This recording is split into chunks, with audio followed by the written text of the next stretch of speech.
রাকিমের কথা আপনি বলছেন, মুর্শিদাবাদে ঢুকতে দেবেন না। আপনিও তো কলকাতায় রাজনীতি করবেন, হ্যাঁ, চলাফেরা করবেন, হ্যাঁ। সেক্ষেত্রে কোনো সমস্যার সম্মুখীন হতে পারবেন কেউ বলে হলে আপনি হবে, ভাবছেন? সম্মুখীন মোকাবেলা করব। আমাকে যদি কেউ মারতে আসে, আমি কি তার জন্য রসগোল্লা ছুড়বো? আমাকে কেউ মারতে আসবে, আমার গাড়িতে কেউ ঝাঁপাবে, আমাকে কেউ গালি দেবে, আমাকে কেউ গো ব্যাক স্লোগান দেবে, বিজেপির বি টিম বলবে। মমতা ব্যানার্জি অটল বিহারী বাজপেয়ীকে ডেকে নিয়ে এসে তার মাকে প্রণাম করেছিল, সেটা কি বিজেপির সঙ্গে আঁতাত না? কখনো কংগ্রেসের খেয়ে পড়ে, কংগ্রেসের সাথে বেইমানি করে, তৃণমূলের জন্ম দিয়ে আবার 2001-এ কংগ্রেস সঙ্গে জোট, আবার বিজেপির সঙ্গে এনডিএর সঙ্গে জোট, আবার 2011 সালে কংগ্রেসকে সঙ্গে নিয়ে সিপিএমের। এই যে আজকে সিপিএমের অনেক তান্ত্রিক নেতা সুজন বাবুরা অনেক বড় বড় কথা বলছে, নীতি আদর্শের কথা।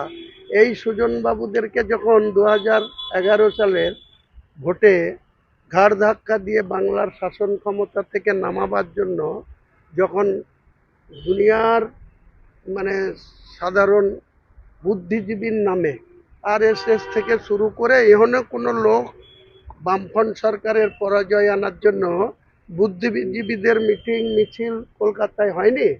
আজকে সুজনবাবু বেশি পণ্ডিত হয়ে গেছে। উনি বলছেন হুমায়ুন কবিরের সাথে কেন, সেদিন কেন এই বুদ্ধবাবুদের বিরুদ্ধে উনি দেখেননি যে মমতা ব্যানার্জি কত রকম অস্বচ্ছ রাস্তা, কত রকম বুদ্ধিজীবীদের রাস্তায় নামিয়েছিল।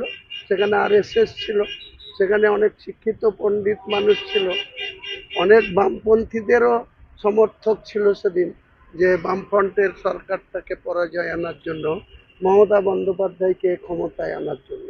আজকে ইলেকশন আসতে দিন, এর যে নাটক, এর যে ডামামা দিল্লিতে গিয়ে করছে, বা যেভাবে ওনারা গুন্ডামি শুরু করেছে, এসব গুন্ডামির জবাব সাধারণ আম পাবলিক দেবে। কারণ 2011-র আগে এই মমতা ব্যানার্জির একটা তারপুলিন দেওয়ার ক্ষমতা ছিল না। দাদা, আপনি আপনি বি টিমের কথা বলছেন, দাঁড়াও এই কোশ্চেনটা আছে। আপনি তৃণমূল আপনাকে বিজেপির বি টিম বলছে, আবার শুভেন্দু অধিকারী আপনাকে তৃণমূলের বি টিম বলছে।